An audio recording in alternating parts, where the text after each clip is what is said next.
બેલેટની ગણતરી થશે અને 8:30 વાગે ઈવીએમ ખુલવાના છે। ત્યારે હવે જનતાનો મિજાજ કઈ બાજુ ગયો છે માત્ર 2 મિનિટની અંદર ખબર પડશે।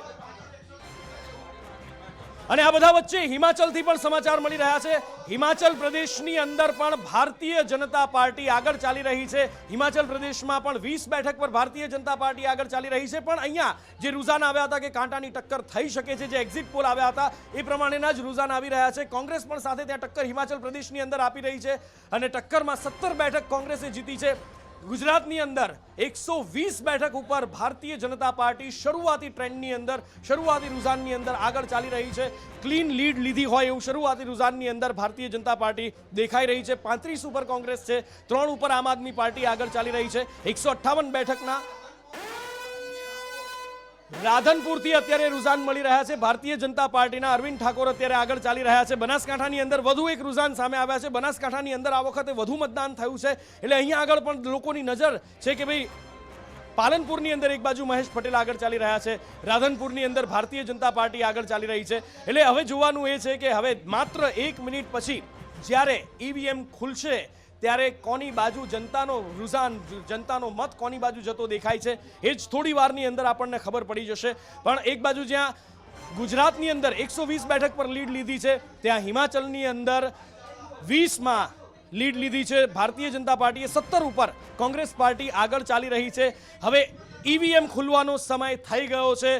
માત્ર 1 મિનિટની અંદર ઈવીએમ ખુલવાના છે અને જનતાએ જે વોટ કર્યો છે એ કોના તરફ જાય છે એ જોવાનું છે। પણ શરૂઆતી રૂઝાન જે પોસ્ટલ બેલેટની અંદર જે સરકારી અધિકારીઓ કર્મચારીઓના છે એની અંદર 120 ઉપર ભારતીય જનતા પાર્ટીએ લીડ લીધી છે અને હવે ઈવીએમની ગણતરી શરૂ થઈ ચૂકી છે। ઈવીએમમાં જનતાએ જે વોટ આપ્યો છે, પોસ્ટલ બેલેટની ગણતરી પૂર્ણ થઈ ચૂકી છે, ઈવીએમની ગણતરી શરૂ થઈ છે। ઈવીએમની ગણતરી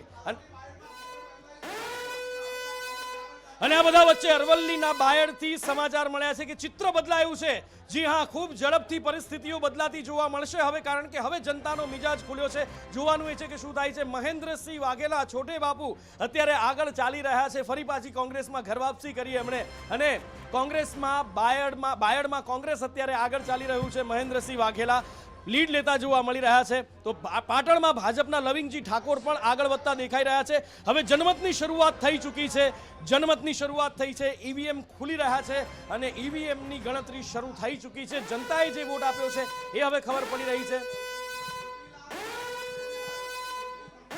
ચોટીલાની અંદર ઋત્વિજ મકવાણા વર્તમાન ધારાસભ્ય પણ છે અને ચોટીલાની અંદરથી જ અત્યારે તેઓ લીડ લેતા પણ દેખાઈ રહ્યા છે। એમની બાજુની જ બેઠક, પાડોશી બેઠક લીમડી બેઠક ઉપર કોંગ્રેસમાંથી એમના બેન કલ્પનાબેનને કિરીટ રાણાની સામે ઉતારવામાં આવ્યા છે। જોવાનું એ છે કે શું થાય છે। રમણલાલ વોરા આગળ ચાલી રહ્યા છે। સાબરકાંઠાની ઈડર બેઠક ઉપરથી રમણલાલ વોરા, આ વખતે ઈડરની અંદર ઘણો બધો વિરોધ થયો હતો, સ્થાનિક ઉમેદવારની પણ માંગણી થઈ હતી, પણ રમણલાલ વોરાનો આ ગઢ છે, રમણલાલ વોરાને રિપીટ કરવામાં આવ્યા। રમણલાલે અહીંયાથી લીડ લીધી છે શરૂઆતી રૂઝાનની અંદર। રમણલાલ વોરા ઈડરથી આગળ ચાલી રહ્યા છે। ભારતીય જનતા પાર્ટી 120 બેઠક પર આગળ ચાલી રહી છે, કોંગ્રેસ 35 ઉપર, આમ આદમી પાર્ટી 3 જ બેઠક પર અત્યારે આગળ ચાલી રહી છે। એટલે જે રૂઝાન સામે આવ્યા, જે એક્ઝિટ પોલ સામે આવ્યા હતા એ પ્રમાણેનું જ કંઈક ચિત્ર અત્યારે દેખાઈ રહ્યું છે।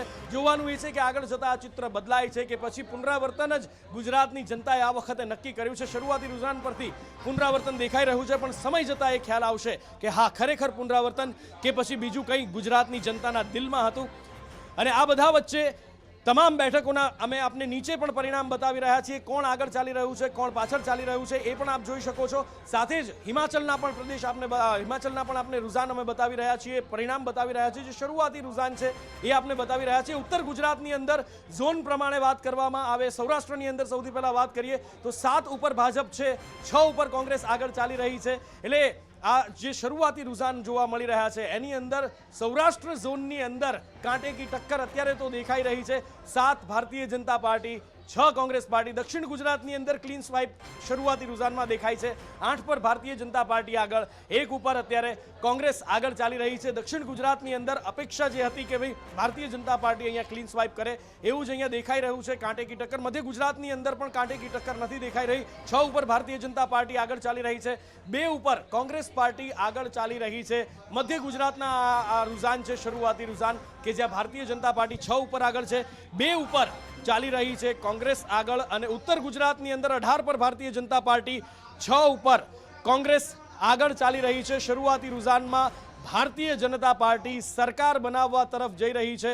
આમ આદમીના ઉમેદવારો 3 જ આગળ ચાલી રહ્યા છે અને શરૂઆતી રૂઝાનની અંદર જ ભારતીય જનતા પાર્ટી સરકાર બનાવવા તરફ આગળ છે। ભારતીય જનતા પાર્ટીના 120 ઉમેદવારો છે એ શરૂઆતી રૂઝાનની અંદર જ લીડ મેળવી ચૂક્યા છે। 182 માંથી અત્યારે 158 બેઠકોના રૂઝાન અત્યારે સામે આવી રહ્યા છે, જેમાં જ ભારતીય જનતા પાર્ટીએ 120 ઉપર લીડ લઈ લીધી છે અને હવે જોવાનું એ છે કે આગળ જતા 160 બેઠકોના રૂઝાન સામે આવ્યા છે, જેમાંથી 120 બેઠકો ઉપર ભારતીય જનતા પાર્ટી, 35 ઉપર કોંગ્રેસ આગળ ચાલી રહી છે, 3 ઉપર આમ આદમી પાર્ટી અને અપક્ષ 2 બેઠકો ઉપર આગળ ચાલી રહ્યા છે। 120 થી વધુ બેઠકો ઉપર ભાજપ આગળ ચાલી રહી છે અને સત્તા બનાવવાની ખૂબ નજીક શરૂઆતી રૂઝાનની અંદર જ ભારતીય જનતા પાર્ટીએ સડસડાટ લીડ હાંસલ કરી લીધી છે અને હવે જોવાનું એ છે કે શું કોંગ્રેસ આગળ જતા ટક્કર આપી શકે છે। કોંગ્રેસના ઘણા બધા દાવા હતા, શું આ દાવાઓ સાચા પડે છે? સરકાર બનાવવા સુધીના દાવા કોંગ્રેસે આ વખતે કર્યા હતા, શું કોંગ્રેસના આ દાવાઓ સાચા પડે છે કે પછી આગળ જઈને ખબર પડે? માણસામાં ભારતીય જનતા પાર્ટીના જયંતિ પટેલ આગળ ચાલી રહ્યા છે, કલોલમાં ભાજપના બકાજી ઠાકોર આગળ ચાલી રહ્યા છે અને ઝોન પ્રમાણેની વાત કરવામાં આવે તો ઝોનમાં અત્યારે સૌરાષ્ટ્રની અંદર ભારતીય જનતા પાર્ટીએ લીડ લીધી છે।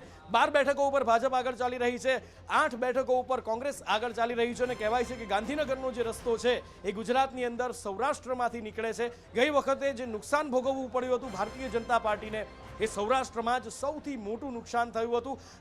પાટીદાર આંદોલનની જે અસર હતી ન મહેસાણામાં એટલી બધી જોવા મળી, ન સુરતની અંદર જે એપિસેન્ટર હતા। રાજકોટ પૂર્વથી અત્યારે સમાચાર મળી રહ્યા છે, ઇન્દ્રનીલ રાજ્યગુરુ કે જેઓ આમ આદમી પાર્ટીમાં આંટો મારી આવ્યા અને હવે કોંગ્રેસમાં ઘર વાપસી કરી ફરી એકવાર કોંગ્રેસમાંથી લડી રહ્યા છે। ઇન્દ્રનીલ રાજ્યગુરુ આગળ ચાલી રહ્યા છે। ગઈ વખતે પૂર્વ મુખ્યમંત્રી વિજયભાઈ રૂપાણી સામે લડવા માટે બેઠક બદલી હતી અને કોંગ્રેસમાંથી જ લડ્યા હતા, પણ રાજકોટ પશ્ચિમ બેઠક ઉપરથી લડ્યા હતા। આ વખતે પોતાની પરંપરા બેઠક પર પાછા ફર્યા છે અને આગળ ચાલી રહ્યા છે ઇન્દ્રનીલ રાજ્યગુરુ। કોંગ્રેસ અત્યારે રાજકોટ પૂર્વ બેઠક પર આગળ ચાલી રહી છે। ઇન્દ્રનીલ રાજ્યગુરુએ ગઈ વખતે દાવો કર્યો હતો કે મુખ્યમંત્રીને હરાવશે, પણ જોકે એ દાવો સાચો ઠર્યો નહોતો। આ વખતે હવે જ્યારે આમ આદમી પાર્ટીમાં પણ આંટો મારીને આવ્યા છે, કોંગ્રેસમાં ઘર વાપસી કરી છે, જોઈએ કે જનતા એમને પસંદ કરે છે, શું જનતાનો મત છે એ જોવાનું છે। પણ જે વાત આપણે કરી રહ્યા હતા કે ભાઈ સૌરાષ્ટ્રથી ગાંધીનગરનો રસ્તો જાય છે, ત્યાં આગળ ભાજપ આગળ ચાલી રહી છે। માણાવદરથી મોટા સમાચાર અત્યારે મળી રહ્યા છે, કોંગ્રેસ આગળ ચાલી રહી છે, અરવિંદ લાડાણી આગળ ચાલી રહ્યા છે કોંગ્રેસના અને કોંગ્રેસ અહીંયા બાજી મારતી દેખાઈ રહી છે। જવાહર ચાવડા શરૂઆતી લીડ નથી લઈ શક્યા માણાવદરથી, જોવાનું એ છે કે આગળ જતા શું થાય છે। જવાહર ચાવડાનો ગઢ કહેવામાં આવે છે, પેથલજી પાસેથી, પોતાના પિતા પાસેથી એમને રાજનીતિ વારસામાં મળી છે, ત્યારે હવે જોવાનું એ છે કે અત્યારે તો અરવિંદ લાડાણી લીડ લેતા દેખાઈ રહ્યા છે। જવાહરભાઈ આગળ જતા શું કરે છે શું નહીં એ મોટો સવાલ છે, પણ 120, 35 ને 3 ડભોઈથી શૈલેષ સોટ્ટા આગળ ચાલી રહ્યા છે। ડભોઈના અત્યારે આ રૂઝાન સામે આવી રહ્યા છે કે શૈલેષ સોટ્ટા આગળ ચાલી રહ્યા છે અને શરૂઆતી રૂઝાનમાં ભારતીય જનતા પાર્ટીની સરકાર બનતી અત્યારે દેખાઈ રહી છે। જૂનાગઢના માણાવદરમાં અરવિંદ લાડાણી આગળ ચાલી રહ્યા છે, જવાહર ચાવડા પાછળ ચાલી રહ્યા છે। રાજકોટના ધોરાજીથી સમાચાર મળી રહ્યા છે, લલિત વસોયા આગળ ચાલી રહ્યા છે। 2017ની અંદર આંદોલનની જબરજસ્ત અસર હતી અને એનો ફાયદો લલિત વસોયાને મળ્યો હતો, પણ આ વખતે પાડલિયાને ટિકિટ આપવામાં આવી ભારતીય જનતા પાર્ટીમાંથી, ત્યારે જોવાનું એ છે કે લલિત વસોયાએ શરૂઆતની લીડ કવર કરી લીધી છે, પાડલિયાએ લીડ કવર કરી શકે છે કે કેમ? જામનગર ગ્રામ્યની અંદર રાઘવજી પટેલ આગળ ચાલી રહ્યા છે। એક માન્યતા હંમેશાથી ગુજરાતની અંદર રહી છે કે કૃષિ મંત્રી જો એક જ બેઠક પરથી બીજી વાર લડે તો નથી જીતતા।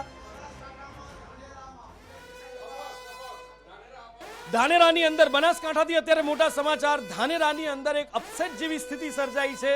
ધાનેરામાં અપક્ષ આગળ ચાલી રહ્યું છે અને જામનગર ગ્રામ્યની અંદર રાઘવજી પટેલ આગળ ચાલી રહ્યા છે। એમણે કહ્યું હતું કે હું એ માન્યતા તોડીશ કે કૃષિ મંત્રી બીજી વખત નથી જીતતા ને આ વખતે જીતીને બતાવીશ। 30,000થી વધુની લીડનો રાઘવજી પટેલ દ્વારા દાવો